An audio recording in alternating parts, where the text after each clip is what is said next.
लोगों की फिलॉसफी बहुत गहरी है और इसको बार बार सोचने से, बार बार बोलने से आपको और अधिक तत्व ज्ञान होता जाएगा। इसमें एक एक शब्द क्यों कहाँ पर रखा है उसकी अपनी अपनी साइंस है। पहला ही शब्द लिखा गया है दैवों, जो तो ही भाई, निष्कामता जो महाराज जी का नियम है, प्रेम का मतलब देना देना, और वो भी अपने सुख के लिए नहीं, उनके सुख के लिए, जो उनको अच्छा लगे। इसमें इंद्रियों को जो कामना के लिए जीव को अनादिकाल से परेशान कर रही है, उसको भी श्री कृष्ण से जीव प्रार्थना करता है, हे श्री कृष्ण, जैसे पूतना के विषयों को आपने विष को पिया था, उसी तरह से हमारे इंद्रिय के विषयों को भी पी जाइए, यानी हमारी सब कामनाएं श्री कृष्ण के प्रति हो जाएं। और जैसे अघासुर के मुख में जब सखा लोग गए थे, सखाओं पे संकट हुआ, उस समय अघासुर को मार करके जिस प्रकार से श्री कृष्ण ने सखाओं को हर्षित किया था, ऐसे ही जीव भी भगवान का सखा है। वेद ने कहा है द्वा सुपर्णा से उजा सखाया, तो इस जीव सखा को भी हर्षित कीजिए, उसके अनंत जन्म के पाप का जो भंडार है उसको छीन लीजिए।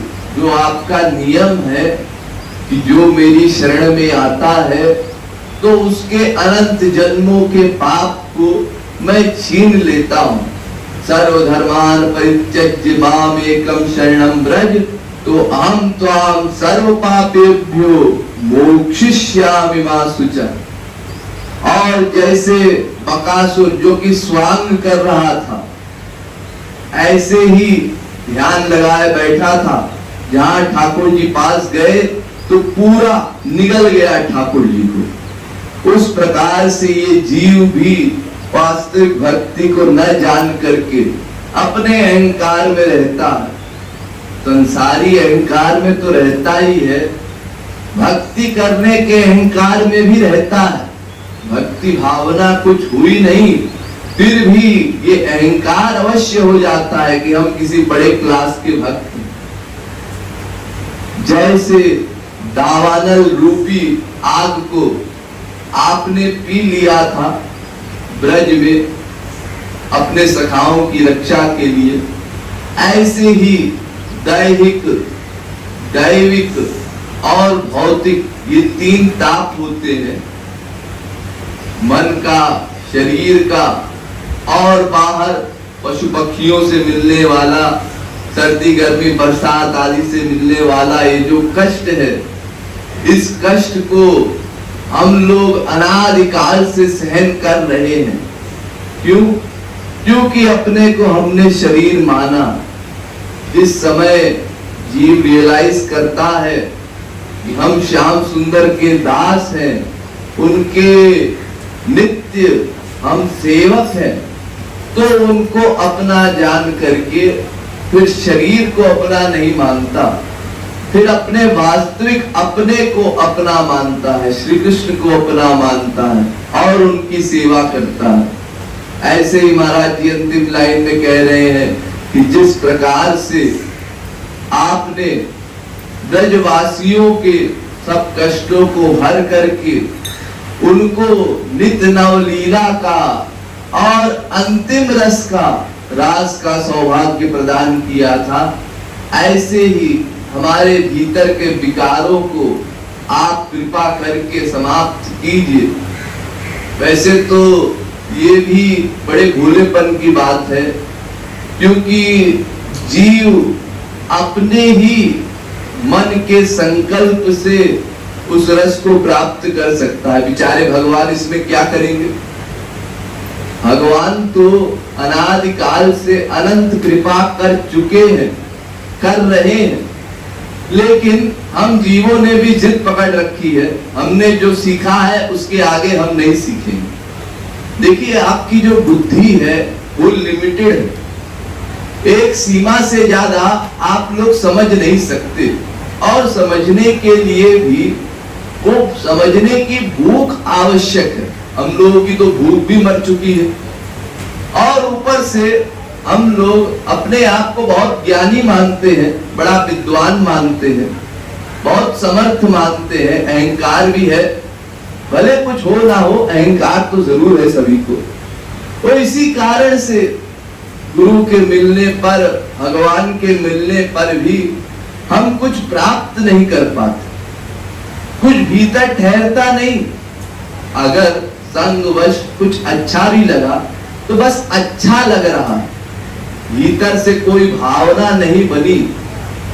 हम क्या कर रहे थे, कितना गलत कर रहे थे और अभी भी कितना गलत कर रहे हैं, ये फीलिंग नहीं हुई।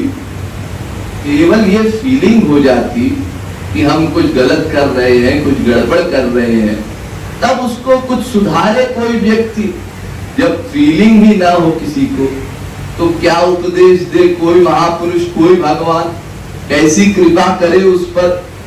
अस्तु, हम लोगों को संकल्प करना होगा कि हम सब जीव अनादिकाल से जो पाप करने की आदत हम लोगों ने पाल रखी है, उसको बदलने का प्रयास करेंगे।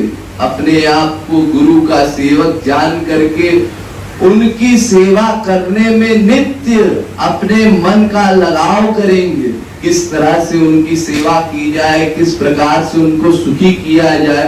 अरे आखिरकार गुरु सेवा जो स्वीकार कर रहा है, ये उसकी कृपा है। हम लोग सेवा कर रहे हैं, इसमें कोई बड़ी बात नहीं है। हम लोग तो श्यामा श्याम की सेवा चाहते हैं। अगर वो श्यामा श्याम आज आ जाए तो हम क्या सेवा कर पाएंगे, हमारे पास सेवा करने की बुद्धि नहीं है। तो जो थोड़ी बहुत बुद्धि अभी मिली, वो गुरु कृपा से मिली, उसमें भी हम लोग गड़बड़ कर देते हैं। और फिर धीरे धीरे जब परिपक्व होंगे, जब सेवा की ठीक ठीक विधि हम लोग सीख जाएंगे, तब फिर गुरु के गाइडेंस में श्यामा श्याम की सेवा मिलेगी। इसलिए इस बात को अच्छे से समझ ले हम लोग कि हमारा लक्ष्य है सेवा करना, और जब तक सेवा करना हम लोग नहीं सीखते, तब तक श्यामा श्याम की सेवा मिलेगी नहीं। इसलिए सेवा करने की भावना को बनाते जाएं, और सेवा का अर्थ है उनको जिस प्रकार से सुख मिले वो वर्क हम लोग करें।